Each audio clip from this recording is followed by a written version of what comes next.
समाचार विस्तार से। गुजरात की स्थिति को लेकर शोर शराबे के बीच आज लोकसभा की कार्रवाई पहले दोपहर 12 बजे तक के लिए और फिर कल तक के लिए स्थगित कर दी गई। लोकसभा में उत्तेजित विपक्षी सदस्य गुजरात में सांप्रदायिक स्थिति से निपटने में नाकाम रहने के लिए नरेंद्र मोदी की बर्खास्तगी की मांग करते हुए सदन के बीचों बीच आ गए। उपाध्यक्ष पीएम सईद द्वारा पूर्व कांग्रेस सांसद एहसान जाफरी की अहमदाबाद में हुई हत्या पर एक शोक संदेश पढ़ने के तुरंत बाद विपक्षी सदस्य अपने स्थान पर खड़े हो गए और कहा कि पूर्व लोकसभा सांसद की जिस समय हत्या हुई, पुलिस तमाशा देख रही थी। समाजवादी पार्टी और राष्ट्रीय जनता दल के उत्तेजित सदस्य सदन के बीच में आ गए और नारे लगाने लगे।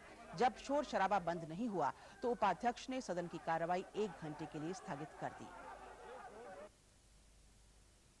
उधर राज्यसभा में भी विपक्षी सदस्यों ने गुजरात में हुई हत्याओं समेत कई मुद्दों को लेकर प्रश्नोत्तर काल की कार्रवाई नहीं चलने दी, जिसके कारण सदन की कार्रवाई पहले दोपहर 12 बजे तक फिर 2 बजे तक के लिए स्थगित कर दी गई। सदन की बैठक शुरू होते ही उत्तेजित विपक्षी सदस्य गुजरात की हत्याओं और उत्तर प्रदेश में राजभवन के बाहर समाजवादी पार्टी के विधायक की हत्या में शामिल लोगों के खिलाफ कार्रवाई की मांग करने लगे।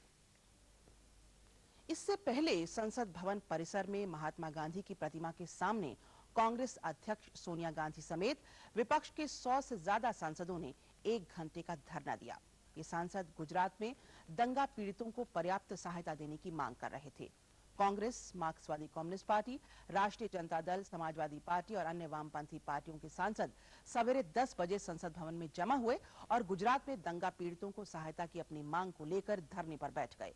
धरने पर बैठे सांसद नरेंद्र मोदी हटाओ, गुजरात में शांति और सांप्रदायिक सद्भाव कायम करो की मांग कर रहे थे। जो हमारे समाज की नींव को एक बहुत बड़ा ठेस पहुंचा है, इसको लेकर आज सब दलों ने, विपक्षी दलों ने धरना दिया है। We want to expose this government and we have demanded इसके वहाँ गुजरात को आदमी को, आम जनता को बचाने के लिए नरेंद्र मोदी सरकार को जाना चाहिए।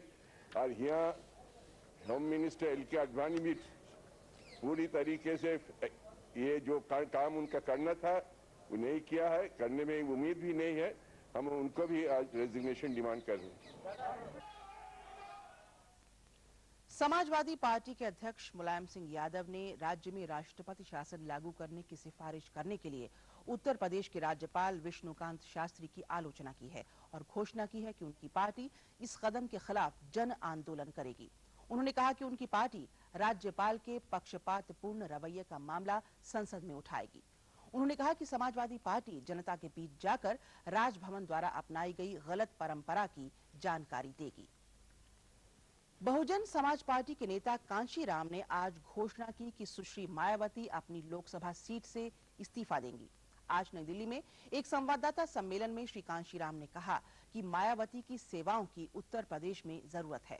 सुश्री मायावती हरौड़ा आरक्षित निर्वाचन क्षेत्र से हाल ही में उत्तर प्रदेश विधानसभा के लिए चुनी गई हैं। उत्तर प्रदेश में मायावती को जो हमारे एमएलए चुनकर आए हैं उनको लीड करना चाहिए। अब ये रिक्वायरमेंट है क्योंकि ये 2 जगह से विधानसभा में चुनकर आई, तो एक जगह से तो पहले ही इन्होंने रिजाइन कर दिया है, लेकिन ये लोकसभा की मेंबर होने के कारण लोकसभा या विधानसभा में से एक ही सीट रख सकती हैं और ये फैसला 14 दिन के अंदर करना होगा। इसलिए हम लोगों ने ये फैसला किया है कि मायावती को आज लोकसभा से इस्तीफा दे देना चाहिए और कल लखनऊ जाकर हमारे जो एमएलए है उनको लीड करना चाहिए। कांशीराम ने राज्यपाल विष्णुकांत शास्त्री द्वारा उत्तर प्रदेश में राष्ट्रपति शासन की सिफारिश को उचित बताया।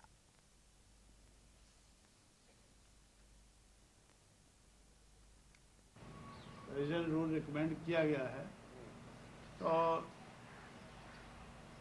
ये तो नेचुरल प्रोसेस है। अगर जब तक कोई सरकार नहीं बना पाता है तो तब तक कारोबार तो चलता रहना चाहिए। तो इसलिए प्रेसिडेंट रूल लगाना नेसेसरी होता है। मणिपुर में कांग्रेस विधायक दल के नेता ओकराम इबोबी सिंह के नेतृत्व में सेक्युलर प्रोग्रेसिव फ्रंट मंत्रिमंडल को आज सवेरे 10:30 बजे इम्फाल में शपथ दिलाई गई। राज्यपाल वेद मारवा ने श्री इबोबी सिंह को पद और गोपनीयता की शपथ दिलाई। मुख्यमंत्री इबोबी सिंह के अलावा सेक्युलर प्रोग्रेसिव फ्रंट के घटक दलों मणिपुर स्टेट कांग्रेस पार्टी के श्री के गोविंदास, नेशनल कांग्रेस पार्टी के श्री डोंगल और भारतीय कम्युनिस्ट पार्टी के श्री पी पारिजात सिंह को भी मंत्री पद की शपथ दिलाई गई।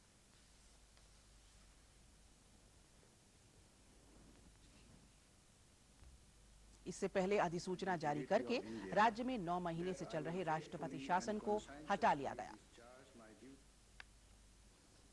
गुजरात के मुख्यमंत्री नरेंद्र मोदी ने दंगा प्रभावित औद्योगिक शहर सूरत का आज दौरा किया। हमारे संवाददाता भूपेंद्र कैंथोला ने खबर दी है कि पिछले सप्ताह गुजरात में दंगा भड़कने के बाद शहर की अपनी पहली यात्रा में मुख्यमंत्री ने दंगे से सबसे ज्यादा प्रभावित पांडेसारा और बारेखान चाकला इलाकों का दौरा किया। पिछले सप्ताह दंगे और आगजनी में यहां 7 लोगों की मृत्यु हो गई थी और करोड़ों की संपत्ति नष्ट हो गई थी। हमारे संवाददाता ने कहा कि सूरत में अब शांति है, लेकिन कुछ इलाकों में रात का कर्फ्यू जारी है। मुख्यमंत्री ने एक उच्च स्तरीय बैठक में स्थिति का जायजा लिया, जिसमें सूरत नगर पालिका के अधिकारी और पुलिस अधिकारियों ने भाग लिया। मुख्यमंत्री ने कांग्रेस पार्टी के शिष्टमंडल के साथ साथ औद्योगिक और चिकित्सा एसोसिएशनों के प्रतिनिधियों से भी मुलाकात की। श्री नरेंद्र मोदी आज शाम अहमदाबाद लौटने से पहले वडोदरा का भी दौरा करेंगे। राज्य में ताजा स्थिति के बारे में हमारे अहमदाबाद संवाददाता धीरज काकड़िया ने अब से कुछ देर पहले फोन पर यह ब्यौरा भेजा है। गुजरात में दूर दराज के इलाकों में से आ रहे अति सामान्य बनावों को छोड़ पूरे राज्य में आज लगातार तीसरे दिन पूरी तरह से अमन बना हुआ है। इसी दौरान आज और कल अहमदाबाद और अन्य असरग्रस्त क्षेत्रों में कई वीआईपी लोगों की मुलाकात का कार्यक्रम भी बना है। पूर्व प्रधानमंत्रियों श्री वीपी सिंह और श्री आई.के. गुजराल अभी अहमदाबाद के बापूनगर और सिविल अस्पताल एरिया के दौरे पर है। मुख्यमंत्री श्री नरेंद्र मोदी अभी वडोदरा और सूरत के दंगाग्रस्त क्षेत्रों में लोगों से बातचीत कर रहे हैं। कांची कामकोटी पीठ के शंकराचार्य जी महाराज अभी अहमदाबाद पहुंच रहे हैं, ऐसी खबर है। इसी बीच कल विपक्ष के नेता श्रीमती सोनिया गांधी की अगवानी में सर्वदलीय प्रतिनिधिमंडल भी अहमदाबाद आ रहा है। गुजरात के केंद्रीय मंत्रियों सर्वश्री काशीराम राणा, डॉक्टर वल्लभभाई कथिरिया और श्री हरीन पाठक अपने अपने क्षेत्रों में शांति बनाए रखने में जुट गए हैं। धीरज काकड़िया, दूरदर्शन समाचार, अहमदाबाद। जानी मानी लेखिका और नर्मदा बचाओ आंदोलन की कार्यकर्ता अरुंधति रॉय को 1 दिन के कारावास की सजा भुगतने के बाद तिहाड़ जेल से आज रिहा कर दिया गया। अदालत की अवमानना के लिए दोषी पाए जाने पर उच्चतम न्यायालय ने कल उन्हें 1 दिन का कारावास और 2000 रुपए के जुर्माने की सजा सुनाई थी। अरुंधति रॉय को 2000 रुपए का जुर्माना भरने के बाद रिहा किया गया। क्रिकेट। फरीदाबाद में खेले जा रहे पहले 1 दिवसीय क्रिकेट मैच में भारत ने जिम्बाब्वे के सामने जीत के लिए 275 रन का लक्ष्य रखा है। आज सवेरे भारत ने टॉस जीता और पहले बल्लेबाजी करने का फैसला किया। कप्तान सौरव गांगुली और दिनेश मोंगिया ने शानदार शुरुआत करते हुए पहले विकेट के लिए 46 रन जोड़े। दिनेश मोंगिया 25 रन बनाकर स्ट्रीक की गेंद पर आउट हो गए।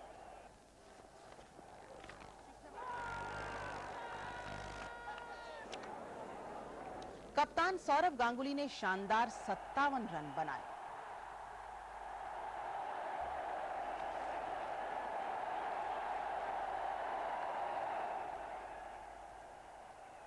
वीवीएस लक्ष्मण बेहतरीन 75 रन बनाकर रन आउट हो गए।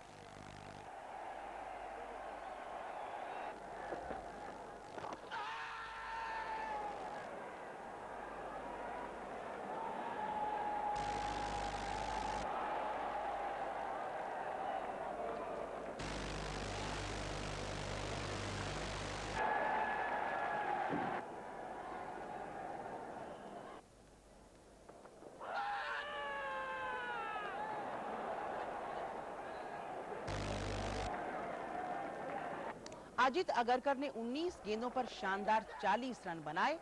निर्धारित 50 ओवर में भारत ने 274 रन बनाए।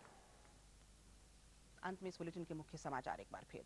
उत्तर प्रदेश और गुजरात की स्थिति को लेकर संसद के दोनों सदनों में शोर शराबा। लोकसभा की कार्रवाई कल तक के लिए स्थगित। मणिपुर में ओक्राम इबोबी सिंह के नेतृत्व में सेक्युलर प्रोग्रेसिव फ्रंट मंत्रिमंडल ने शपथ ली।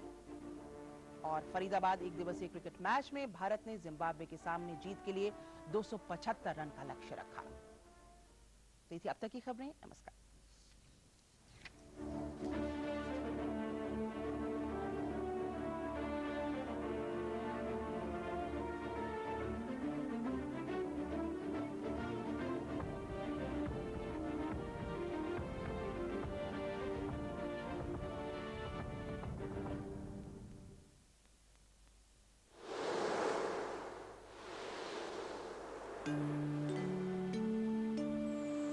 उत्तरं यस्य समुद्रस्य हिमाद्रिश्चैव दक्षिणं वर्षतद्भारतं भारतीयत्र सन्ततिः।